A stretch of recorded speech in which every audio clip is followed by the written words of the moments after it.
This podcast is sponsored by ebookit.com, self-publishing solutions for the independent author and small press. Visit us today at ebookit.com. Welcome to the Toastmasters Podcast, the official podcast of Toastmasters International. Hello, everybody. This is Greg Gazin. And I'm Ryan Levesque. Ryan, it's around this time of the year we hear the term New Year's resolutions everywhere. And whether you love or loathe the concept, there's no doubt that we're always striving to become you 2.0, or perhaps your ideal future self. And the truth is, there's really no shortage of advice telling us how to do it. But have you ever wondered, what does emerging psychological research say about how we can become the best version of ourselves? Our guest today is not a psychologist. He has studied what some of the researchers have found and what other experts have been saying. And it's none other than my illustrious co-host, Ryan Levesque. Ryan's written an article entitled, Meet Your Future Self Today, subtitled New Research in Psychology Can Help You Design Your Future and Achieve Your Goals. And you can find that in the January 2023 edition of the Toastmaster magazine. Ryan is a freelance writer based in Massachusetts. Currently, he writes for companies in the blockchain, cryptocurrency, and Web3 space. He's been a Toastmaster for nearly 20 years. He's also a transformational public speaking coach. He provides fun and engaging one-on-one sessions over Zoom, helping clients of all experience levels unlock new levels of confidence and self-expression in their speaking. Ryan, welcome to the program. Thank you, Greg. So great to be here with you today. It's an honor to be on the other side of the microphone again. Sounds kind of weird because I guess you are a guest, but you're not. Right. You and I have lots of time to banter, but let's just get to the meat of our topic for today. In a nutshell, Ryan, maybe perhaps start off with telling us a little bit about what the article is about and why are you interested in this particular topic? Yeah, thanks, Greg. I heard the term future self several years ago, and something about it captured my imagination. I think there's almost like this sci-fi thought to the combination of future and self that was intriguing to me. The first time I'd heard it was a psychologist who was speaking about the topic. And then anytime I came across something that was related to future self, whether it was a TED Talk or an article or a book, it would perk my interest. Well, this all culminated when I read a book called Be Your Future Self Now by Benjamin Hardy, who is a social psychologist, and he is the world's leading authority on the application of future self science. I've read his book now 3 times, and every time as I read through it, I was like, there's so much application here for this concept of the future self for Toastmasters. As Toastmasters, I think we join because we have this vision of being something more, someone who's more capable of expressing themselves clearly, of communicating with passion, whatever it might be, being a more confident leader. And Toastmasters is a path, or as we have through pathways, many paths that we can get there. So that's really what grabbed my interest, was diving into Benjamin Hardy's book and looking at how can this apply not only to Toastmasters, but really to anyone who wants to build a brighter future for themselves, a better version of themselves to bring to the world.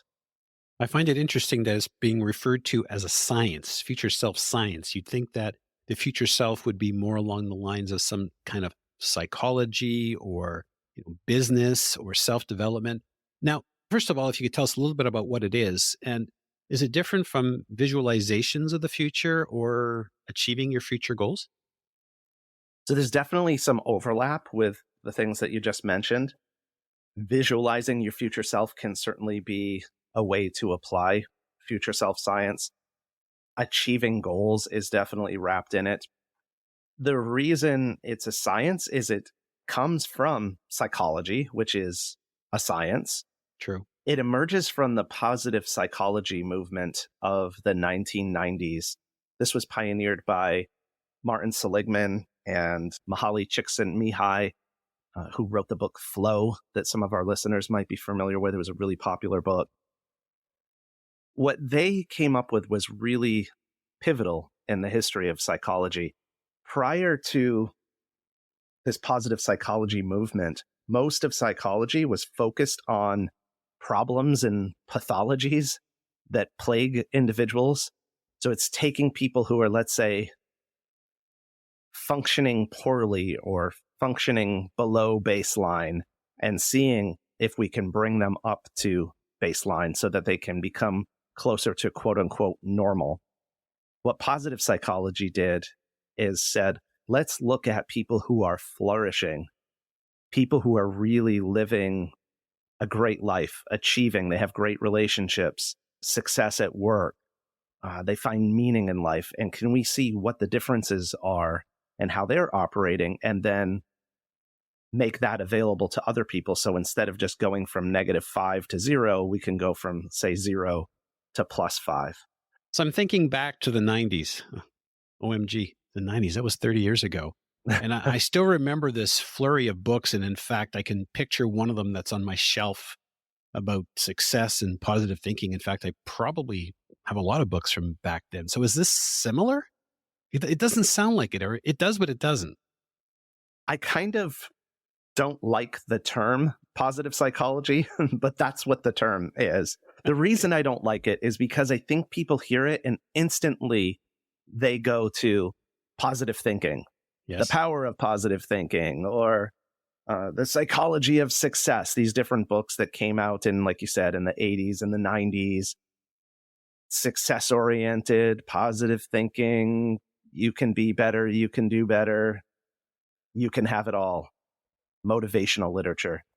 And while there can be some overlap, positive psychology, strictly speaking, is really distinct from that. It is a specific field of research where there are studies looking at what's working for people, what's not working. It's not like rah-rah motivational material. It's what tweaks in behavior, what tweaks in mindset can be made to produce an optimal result. Does that make sense? Yeah, so I stand corrected. I guess I was thinking about some of the platform speakers from decades ago that would get up there and talk about positive thinking, but I guess it's not quite the same thing. No, it's not. And in fact, one of the experts that I quoted in the article has a book called Rethinking Positive Thinking, which challenges a lot of the messages that were put out by those speakers. And look, I mean, some of it's good. I've got lots of those titles on my shelf as well. And at some point, probably, I don't know, over the past 10 years or so, I found myself gravitating more towards writers who were coming from that scientific basis. Like, for example, one of my favorites is Carol Dweck, who wrote a book called Mindset. Again, it's like backed up by research. It's not just someone who dreamed up a theory that sounded good and then got up on a stage and started speaking about it and wrote a book about it. There's really some substance and data to back up what she has to say. Not like they just read it in Wikipedia, right? Right. In the article, you make reference to a number of experts, I think maybe 9 or 10, including Harvard's Dan Gilbert. He's a social psychologist. And then you make the statement, the data is clear. Your future self will be far different from the person you are today. And then, of course, you go on to say a few other things. And I'm thinking in my mind, doesn't that really depend on the time frame? I mean, I'm thinking about many people I know, or even myself, between the ages of 20 and 40. Definitely, there's going to be a huge change. But once we all seem to get set in our ways, right? You hear that term about people being set in their ways. Wouldn't the changes be more minute, if not at all? Now, with one caveat, of course, if something extraordinary happens in our life, then sometimes we can have a lot of change. But again, wouldn't it just depend on the time frame? I think so, Greg. I think you bring up a good point. We do tend to change less as we get older.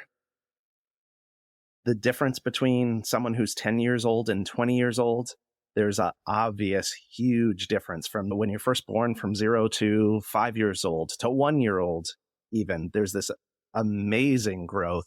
that then compare that to 30 to 40 or 30 to 50 doesn't even compare. But here's what Gilbert was pointing to, and he brings this out in his TED Talk. It's called The Psychology of Your Future Self. He talks about something called the end of history illusion.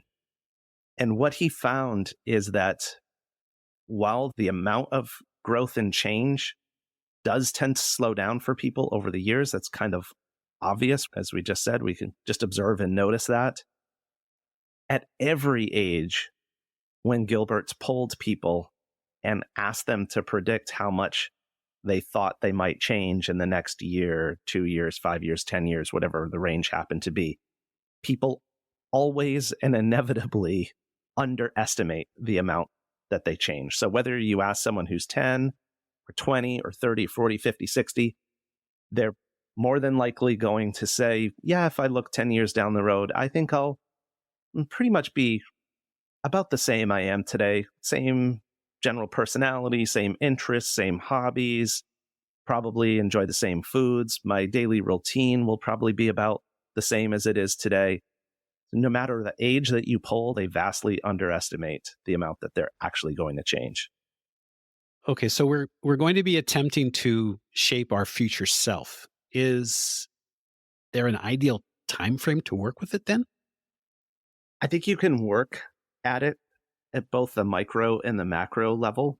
When I say macro and micro, I mean the short term and the long term. The short term being as short as my future self 5 minutes from now, and then the long term can be however you define it, whether that's 6 months into the future, a year, 5 years, 10 years, 20 years, 30 years, and so on. But I'll bring up one of these other experts that's cited in the article, and that's Hal Herschrielf from UCLA. And his research shows that when people feel connected to their future self, when they feel like their future self is a real person and a person that they have a relationship with, or they conceive of their future self as another person, they're more likely to make decisions that are in the best interest of that person. He found that in the area of finances, in the area of health, even in ethical decision making. So back to your question, is it better to work in a particular time frame, a short time frame, a longer time frame? I don't think it really matters. This is my opinion on it. I think, in line with what Herschrielf says, that the really key thing is having that relationship with your future self, developing that, and then choose whatever time frame you want to work with based on your goals. As you were speaking, I'm thinking about when we developed our speeches. I think about connecting with our audience. Almost sounds similar, except you're connecting with yourself. Yeah. And interesting, because it's a little bit abstract, right? Connecting with your future self. Like, what do you mean with my future self? That person doesn't exist yet. Well, also connecting with your audience is an abstraction. How do you connect with your audience? There is no your audience. It's a collection of individuals, right? So if we can make that abstraction of connecting with our audience, then look ahead and imagine what we might be like in the future, or just know that, as long as something unfortunate doesn't happen, I'm still going to be here in 5 years. What might I look like? How might I be? What might I value at that time? And then more importantly, what can I do to shape who I become so that it doesn't just become a pinball and a pinball machine that gets shaped by the different experiences and things that happen to me? But how can I pick up the paintbrush behind the canvas and actually create who I'm going to become? I'm starting to have all of these movies going through my head about, remember, I'm going to put the key here so that when you go back in time, and you go forward in the future, you can find that key that it's under the mat. Right. Now, not to throw you for a loop, Ryan, but what happens if you have no idea what your future self is? I mean, when we're 5, we might say, I want to be an astronaut, or I want to be a hockey player. And then I don't know how many adults I know who say, I don't know what I want to be when I grow up. Yeah, that's a really good question. I think, to borrow from Herschrielf again, it doesn't really matter. Start somewhere. I think what's most important is your values. What are the things that you value today? And do you want those values to continue to be expressed in the future? So that's a good place to start, getting clear on your values. But again, you might sit down and dream about what your future self would be. Something might happen to you 6 months from now where you might completely change your mind. The point is you've kind of put something out there to start moving towards. And then as you start moving towards it, you get more data, you have more experience, and you can recalibrate just like the GPS. You set the destination, start moving towards it, and you see a sign for a restaurant that, oh, maybe I want to pull off and check out this place. It looks interesting. So you recalibrate. Although it's a little abstract, it seems to be a lot more concrete than just simply saying, I'm going to set a New Year's resolution for this year. Can I help make it a little bit more concrete? Well, I was going to ask you, my next question is, okay, so how do we go about doing this? Where do we start? One of Benjamin Hardy's suggestions in Be Your Future Self Now is to go through the exercise of writing a letter to your future self. So get out a notebook or pull up a document on your computer and write, Dear Future Greg, and share in that letter your hopes, your dreams for what their life might be like. And just let your imagination run wild. Don't try to make it perfect or don't try to get everything right. Because again, it's not even about what those specific details are. The power comes in feeling like you have this connection to your future self, this concern for your future self. And think about it just kind of from a logical level. If you have someone in your life that you care about, if you can care about yourself in that same way, just like for those who have kids, you want your kids to have a brighter, better future. And so you're going to make decisions to support them in their education, in their moral formation, in their development of their virtues and values. So similarly, if you have it that your future self is a person for you to become, it makes it more likely and more natural for you to make decisions that aren't just benefiting you right now in the moment, but are taking that longer term perspective. Interesting. And I think in terms of doing it, you mentioned in the article, you're quoting Victor Frankl. He's an Austrian psychologist and author, and his classic book is Man's Search for Meaning. And there's an admonition that Frankl offers, and the quote I think you pulled was, live as if you were living already for the second time, and as if you had acted the first time as wrongly as you are about to act now. What does that look like? Well, first of all, I don't know if all of our listeners know this, but Victor Frankl is a survivor of, I think it's 3 different concentration camps. So when he speaks, or he doesn't speak anymore, unfortunately, but when he writes, his words really mean something. This is someone who knows something about life. So I love that quote. That quote was in Man's Search for Meaning, as well as in Be Your Future Self Now. Benjamin Hardy tells, this is one of my favorite parts of his book. He tells this story of while he was in the process of writing the book, he was on his way home from work one day, driving home, and was feeling a little bit irritable. It had been a long day. There were some things he was maybe frustrated by. He's anticipating getting home. He has a big family with lots of children. The house can be messy. Toys can be strewn all over the place. The kids he knew were going to be probably hyper. And he pulled his car over to the side of the road and was thinking about, meditating on this quote from Victor Frankl and projected ahead. If I kind of just let nature take its course, I'm probably going to walk through the door, be kind of grumpy, probably get a little annoyed with the kids, and it's going to play out that way. That's just the way it's going to go. But then he thought, what if it was 30 years from now, for example, and I had the opportunity to come back to this moment in time again and relive it. 30 years down the road, my kids are grown. By really grounding himself in the blessing of that opportunity to come back and relive that day that was just an ordinary, everyday opportunity.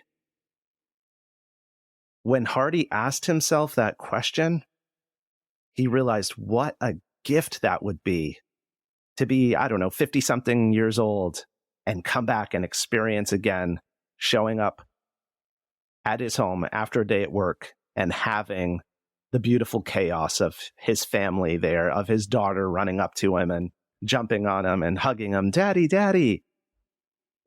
And so he decided to show up as if he was reliving that moment, as if he had lived it poorly and had this blessed opportunity to go back in time and relive it again. And he paints the picture of what it was like. He in fact, even took his phone and snapped a picture that's in the book with one of his daughters. Have you seen the film It's a Wonderful Life, Greg? Many times. Okay, awesome. In color and in black and white. Right. That's really what it reminded me of when George Bailey gets reunited with his family after he thought they were all lost, that his whole opportunity was lost. And now everything is just so much brighter. Even when it was a black and white, it was in color for him, right? That's what's available. And that's, again, on the micro level, the short term. I'm 5 minutes from home. I'm about to walk through the door. What if I can be this future self 50 years into the future, looking back on this moment, but be that now? And Clarence earned his wings. Right. As you're sharing this and making reference back to Dr. Frankl, I'm thinking about, in a speaking context, the Dale Carnegie quote where he said, there's always, 3 speeches for every one you gave? The one you practiced, the one you gave, and the one you wish you gave. So why not start with the one you wish you gave? Yeah, well, I think there's a real practical application here as well. And I talk about this a little bit in the article, but I know I've had this experience many times. Have you, Greg? You've been at a meeting, maybe it's a Toastmasters meeting, maybe it's a work meeting. You get up to speak, to give a presentation, and it starts off a little bit rocky. It takes you a little while to find your footing. And then finally you get into a pretty good pace and you're like, yeah, this is going pretty well. I feel pretty strong. I feel pretty confident. And then you sit down after and you're kind of buzzing with, I got there and I actually did pretty well. But you know that it really took me a while to warm up, though. I wish I had the opportunity for a do-over to get up and do that again.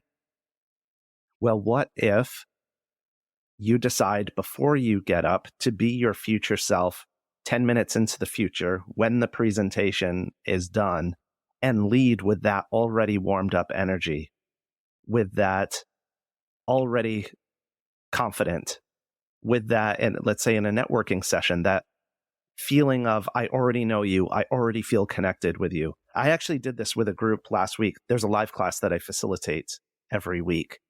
And I shared with the group, I said, I've been noticing this phenomenon that there's a stark contrast from when we start the class to when we finish the class and how people show up. So people come into the class and they're one way, then we go into breakout rooms, work on some stuff, come back and recap, and there's a difference in the energy in the room. And I asked the participants if they've been noticing that as well. And they all said, yes, absolutely. So I invited one of them to speak about it.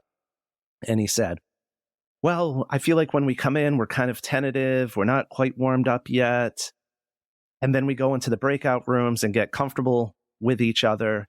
And then by the time we come back to the main room, everyone's buzzing. Everybody's feeling confident, feeling good. There's a sparkle in the eye. And I was like, man, yes, that's exactly what I'm talking about. So my challenge for you today is, can you be your future self, the one that you're going to be at the end of the class? Can you be that future self now and bring that energy right now skip the warm-up process. Do it as a matter of choice to tap into that energy and bring it forward. Oh, that's too funny, because I'm turning back the clock about maybe 3 or 4 weeks ago when you asked me to be a guinea pig for one of your new workshops that you were working on, and you did exactly the same thing with me. There was some new game or some new test you were trying on me, and then you had me do it again. And then you had made that comment about how much more comfortable I was with it. And then when we went on to the next exercise, you said, okay, why don't you just start with that same energy? And it was amazing how well it worked. So I didn't realize that that would fit into the concept of your future self. That's interesting. Yeah, I think there's two aspects to it. One is just the awareness that you can choose something different. And then two, it's making the choice. And it really is just a matter of choosing it and acting accordingly. There's that old saying, this is from the positive thinking books back in the day, not the positive psychology per se, but the positive thinking books. And actually, I think it fits into positive psychology as well. But to be confident, act confident.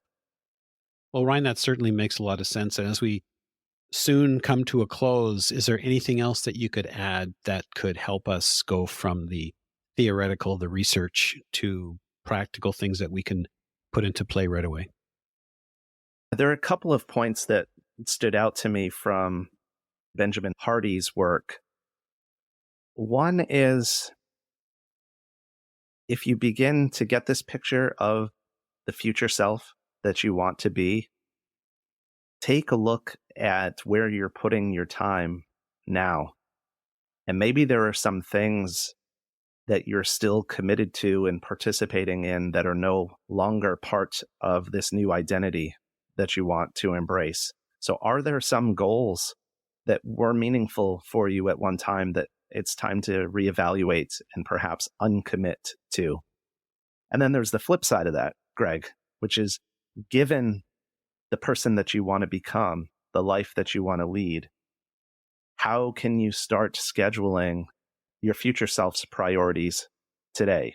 So, for example, although I've been a Toastmaster for 20 years, and there's been a lot of informal coaching of speakers in that process, taking on the identity of a transformational public speaking coach is something that's a bit newer for me in comparison to the 20-year journey here, right? So something that I'm doing is, instead of saying, well, maybe I'll get to that someday, I'm putting on my calendar now slots of working with clients, coaching with clients, to make that a priority and to continue to grow into that over time.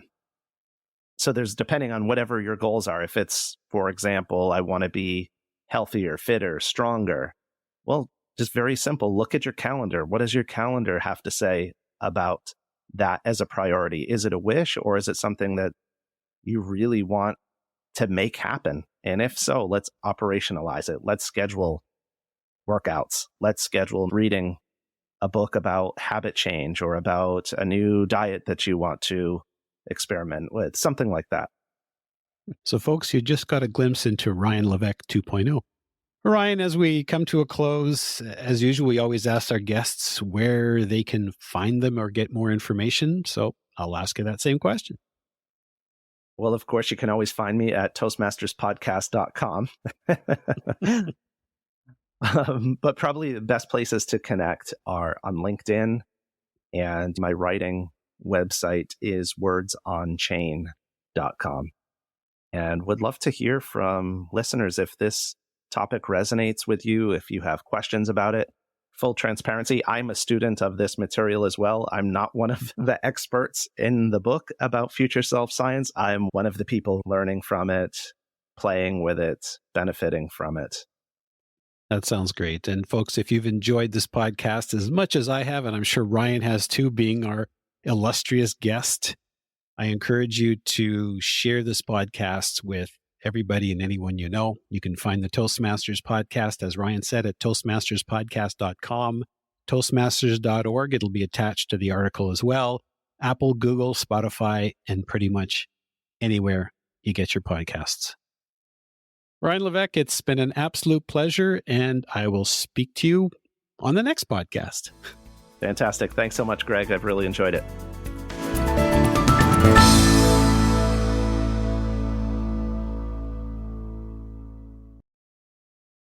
Isn't it about time you published that book you've been thinking about?